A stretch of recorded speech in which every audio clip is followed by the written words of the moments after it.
Hello Young Justice fans, Dark Superboy here again with another video for you based on our favourite superhero series, and today's the day we've got the release date for the second half of Young Justice.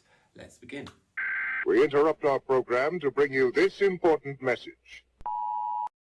Okay, yes, first things first, we have the date. The second half of Young Justice Phantoms will be airing on the 31st of March. I think that's a tiny bit of a cop-out in the advertisement saying that it was going to be released in March, because that just feels like an early preview of June to me.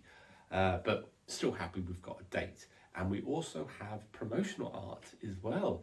If we look at this poster, it's clearly going to be a Kaldur arc opening this second half of the season, because there he is clearly in the middle, but there's also a lot of images in this poster that does have subtext to potential what the arc's going to be all about, so bear with us. We're going to be starting on the left and going right. Most obvious and questionable image of them all, Ocean Master, is featured in this poster, which leads to questions of like how, because he was decapitated last season by Lady Shiva after he tried to kill the kids of the Justice League. So maybe he's back in spirit, his ideas are alive, not him physically, or someone's just wearing his helmet. The idea thing I will be bringing up in a moment, if you just bear with us, as to what this plot is going to be about, because it might be related to events that happened at the tie-in comic that we never actually saw in the series. Dead centre of the poster, we've got Kaldur or Aquaman now, in his suit. Note he doesn't have the beard that we saw in some of the images during the trailer for the second half.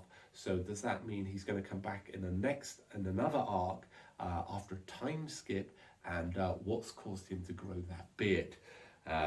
Who knows? Normally it's something like dark and shady, and people, like, something bad's happened and they lose themselves and don't care about, their own appearance. So maybe someone's killed it or bit the dust. Maybe Wynn's died. Speculating there, not quote there, but yeah. Below him we've got the Crown of Atlantis, first seen this season, gifted to the King of Atlantis by the Lords of Order.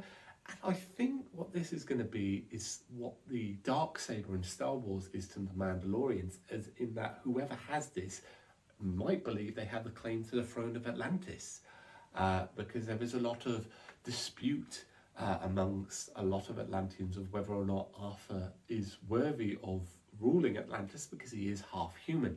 And this dispute is reinforced because this cultist we saw in the tie-in comics, and their beliefs are pretty much similar to neo-Nazis, which is anyone of human form of Atlanteans is fine. Anyone else with a fin, a tail, or a gill, subclass, subrace is inferior, and they should not be treated equally to the human form Atlanteans. And this was covered again in the tie-in comics, and I thought this was a potentially missed storyline for Ocean Master. They weren't able to fit him into season 1 or season 2, but I would have liked to see that, and we might be seeing that in this season. But yeah, cultists were of the original belief that human form Atlanteans should rule without question. They didn't support Arthur Curry's rule 100% because he's half human, and if they find the throne of Atlantis, maybe they will elevate one of their leaders of that cult to proclaim him the throne of the King of Atlantis, because we know from the images and videos and voiceovers in that trailer release there is a lot of dispute there. Next image, Arthur Curry. Now he's obviously taken a step back from being Aquaman to just ruling, and he's obviously going to be ruling during this civil unrest. Maybe because he's back and being featured more in the role of ruler, people are getting more and more annoyed because they see him as being impure. When he was off being a superhero, that was fine because Mira was ruling and she's 100%. But yeah, now that he's back permanently, civil unrest and disobedience in his rule could be going up. And then finally we have Mira on the far right holding some sort of tome. Now, this isn't, I don't believe this would be any sort of magical construct, because why would she create a construct to read off of when she could probably just, if she knows what words are going to be on that tablet construct, she knows, so she could just say it. So this could be something similar to when in season 2, Zatanna was rebuilding the temple to free Blue Beetle and Green Beetle. It's something similar to that. She's used her magic to combine the ruins of a tablet to read off of, and that's why she's casting this spell. What's the spell do? Not a clue. And that's really all we got from the poster. There is one other image that we have that has Aqualad Wind and Lagoon Boy's back.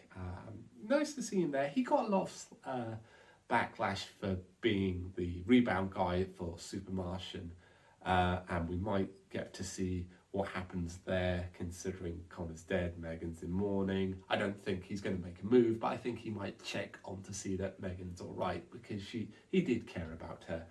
And that's it. That's all I can really ascertain from these images. If you've spotted something, or have your own thoughts and theories, or would like to discuss my ideas, please write in the comment section below. Until then, I've been Dark Superboy. This has been a video on Young Justice. Please like, comment and subscribe. And as always, let hope burn bright. Bye.